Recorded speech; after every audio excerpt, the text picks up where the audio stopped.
I'm afraid that Betsy and I have wronged him. Though it is hard to relinquish the interesting idea, he may not, after all, have committed a crime.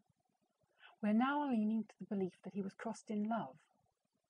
It's really horrid of me to make fun of poor Sandy, for, despite his stern bleakness of disposition, he's a pathetic figure of a man.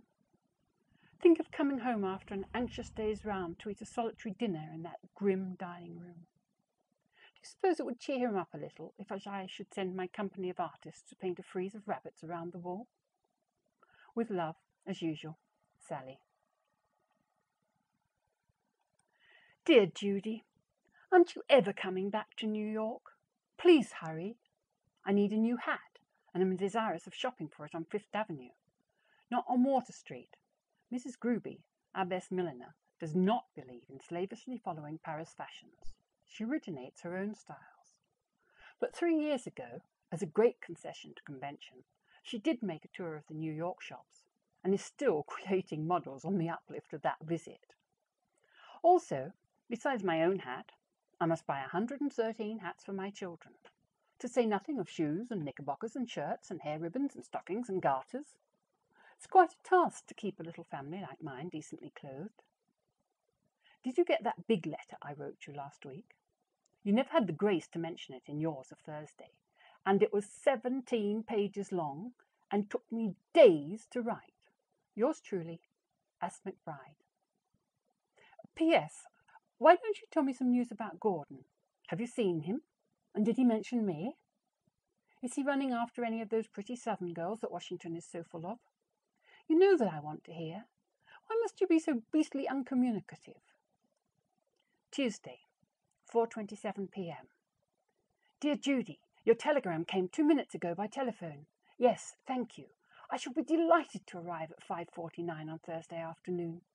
And don't make any engagements for that evening, please, as I intend to sit up until midnight talking John Grier gossip with you and the President. Friday and Saturday and Monday I shall have to devote to shopping. Oh yes, you're right. I already possess more clothes than any jailbird needs, but when spring comes I must have new plumage. As it is, I wear an evening gown every night just to wear them out. No, not entirely that. To make myself believe that I'm still an ordinary girl, despite this extraordinary life that you've pushed me into. The Honsai found me yesterday, arrayed in a Nile green crepe, Jane's creation, though it looked Parisian. He was quite puzzled when he found I wasn't going to a ball. I invited him to stay and dine with me, and he accepted. We got on very affably. He expands over his dinner. Food appears to agree with him. If there's any Bernard Shaw in New York just now, I believe that I might spare a couple of hours Saturday afternoon for a matinee. GBS's dialogue would afford such a life-giving contrast to the Honsai's. There's no use writing any more. I'll wait and talk.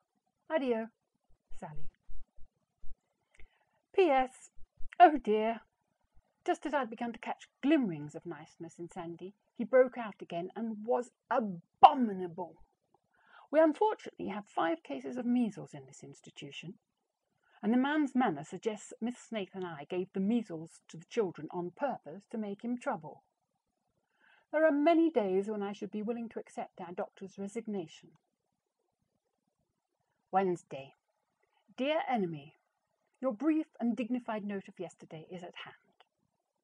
I have never known anybody whose literary style resembled so exactly his spoken word. And you will be greatly obliged if I will drop my absurd fashion of calling you enemy.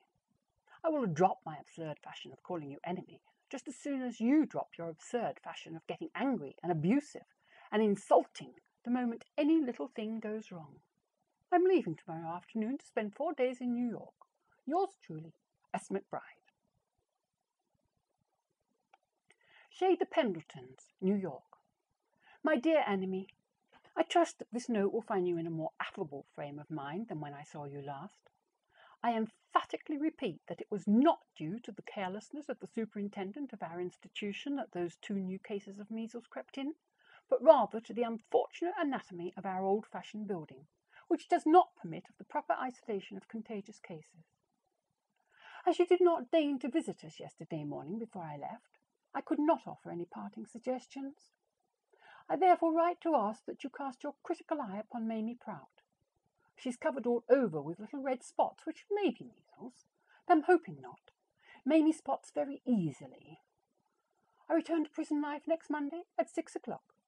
Yours truly, S. McBride. P.S. I trust you'll pardon my mentioning it, but you are not the kind of doctors that I admire. I like them chubby and round and smiling. End of part 11.